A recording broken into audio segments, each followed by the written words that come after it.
Sofia Coppola secretly played another character in The Godfather 18 years before Part II. Sofia Coppola got a lot of negative press for her performance as Mary Corleone in The Godfather Part II, but she'd previously played a small role literally in the first movie too.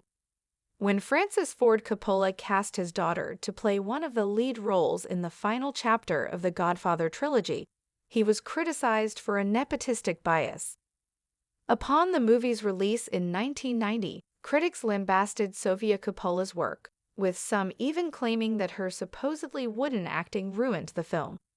But not everyone realizes that this wasn't Sofia Coppola's first appearance in the Godfather cast. It was her first time playing a major character with speaking lines, but it wasn't her first time playing a member of the Corleone family in her father's iconic trilogy.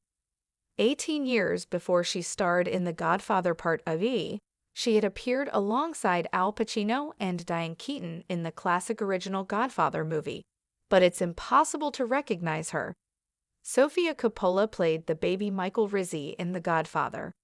Toward the end of The Godfather, Michael Corleone appears at the altar during the baptism of his sister Connie's baby, Michael Francis Rizzi.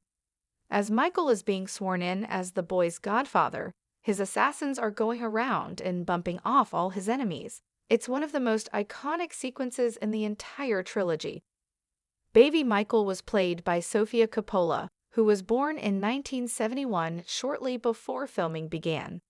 She was one of many Coppola family members to appear in the movie, along with Talia Shire and Carmen Coppola. Why Sofia Coppola was cast as Mary Corleone in The Godfather Part II. It was easy for critics to deride Sofia Coppola's casting in The Godfather Part II as a blatant act of nepotism, but it was a little more complicated than that. Winona Ryder, one of the biggest movie stars in Hollywood at the time, had originally been cast as Mary. However, shortly before filming was due to begin, Ryder had to drop out. She suffered from a nervous collapse, and her doctor advised her that if she went back to work, she would have a complete breakdown. So, the movie lost its leading lady with very short notice. Francis Ford Coppola was faced with a choice between delaying the production and finding a replacement at the last minute.